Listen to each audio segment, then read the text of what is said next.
Hello friend, gardening channel Firoz plants lover में आपका स्वागत है। और आज आपके साथ कुछ फ्लावर प्लांट्स की जानकारी शेयर कर रहा हूं जो तेज़ गर्मी में भी बहुत अच्छे से फ्लावरिंग करते हैं और इनको बहुत ज़्यादा केयर की आवश्यकता भी नहीं होती है। ये एक्ज़ोरा का पौधा है और ये देसी वैरायटी का पौधा है जिसको ज़मीन में लगा रखा है।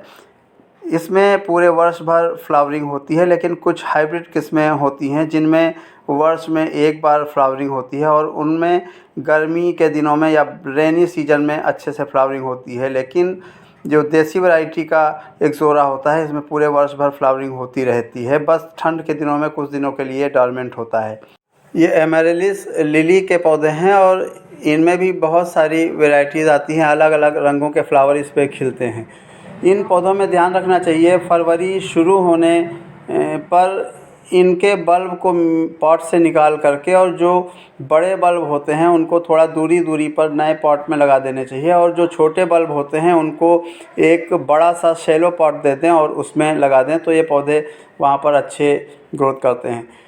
मैं ऐसा इसलिए बोल रहा हूँ क्योंकि हम काफ़ी दिनों से इन पौधों को पॉट में लगाए होते हैं और उसमें छोटे बड़े बल्ब बहुत अधिक कसाव लिए हुए होते हैं, और जब ये बल्ब अच्छे से ग्रो नहीं होते हैं, इनको साइज़ एक नॉर्मल सा जो होना चाहिए वो नहीं मिलता है, तो इनमें फ्लावरिंग नहीं होती है, बस पत्तियां निकलती रहती हैं। और अगर बड़ी मुश्किल से फ्लावर खिलते भी तो हैं, एक स्पाइक सा निकलता है और एक बार फ्लावरिंग होकर फिर बंद हो जाती है।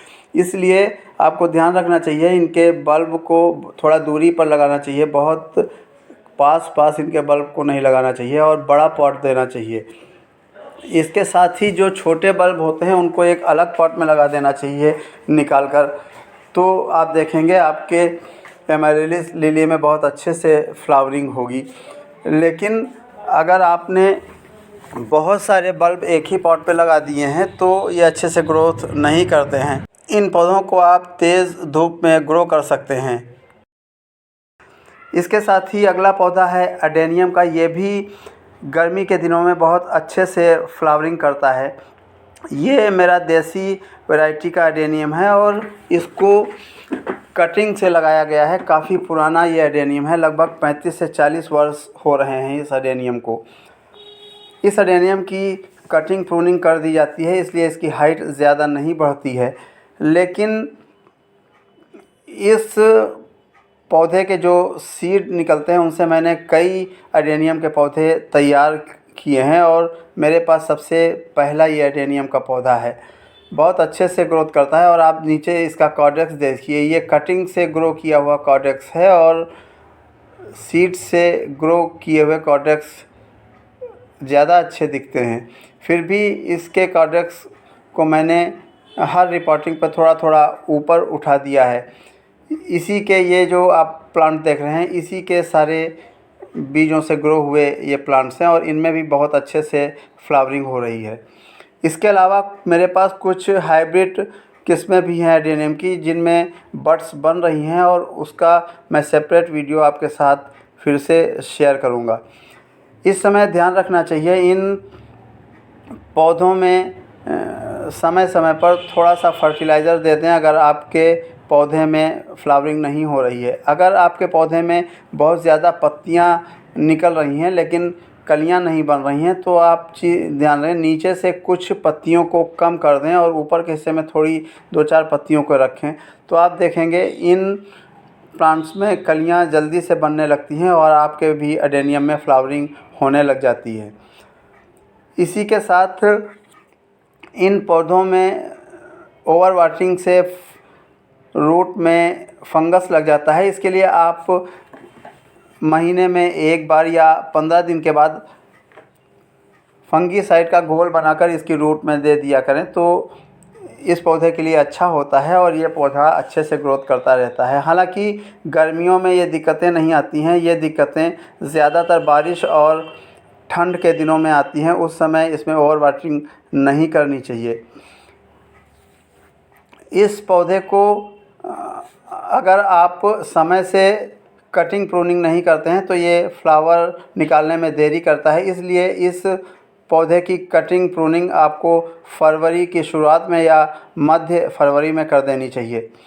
ये मेरा अगला पौधा है बोगनवेलिया का, और ये भी बहुत अच्छा प्लांट होता है और पूरी गर्मी भर बहुत अच्छे से फ्लावरिंग करता रहता है। इस पौधे को भी आप कटिंग से बहुत आसानी से ग्रो कर सकते हैं और इसके बहुत सारे रंग आते हैं।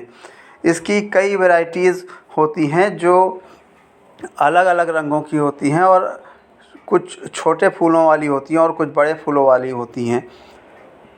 इस पौधे के में भी एक चीज़ ध्यान रखना चाहिए, जब इसमें अच्छे से ब्रांच निकल आएँ और आपको लगे कि अब इसमें बड्स आएंगी, कलियाँ निकलने वाली हैं, उस समय इन पौधों को पानी देना थोड़ा सा कम कर दें, और जब आपको लगे ये पौधे बिल्कुल सूख जाएंगे तभी आप पानी दें, तो आप देखेंगे इनमें बहुत अच्छे से फ्लावरिंग होती है। इसके अलावा कुछ दूसरी बोगनवेलिया भी हैं जिनमें अलग रंग के, किसी में लाल और किसी में लाल और सफ़ेद शेडेड फ्लावर आते हैं। इनको भी मैंने लगा रखा है और इनकी भी केयर आपको ठीक बाकी बोगनवेलिया की तरह ही करनी पड़ती है। इन पौधों को आप फरवरी की शुरुआत में कटिंग प्रूनिंग कर देते हैं तो ये मार्च अप्रैल में बहुत अच्छे से फ्लावरिंग करती हैं और इस समय बहुत भर कर फ्लावरिंग होती है। मेरे पास ये सफ़ेद रंग का बोगनवेलिया मुझे बहुत अच्छा लगता है। मैं ये कटिंग कहीं से लेकर आया था और उससे मैंने इसके 3 पौधे ग्रो किए हैं। मेरा एक पौधा यहाँ पर रखा हुआ है और 2 पौधे मेरे नए घर पर रखे हुए हैं। हालांकि उनमें अभी फ्लावरिंग नहीं आ रही है और दूसरे कलर के जो बोगनवेलिया हैं उनमें फ्लावरिंग हो रही है।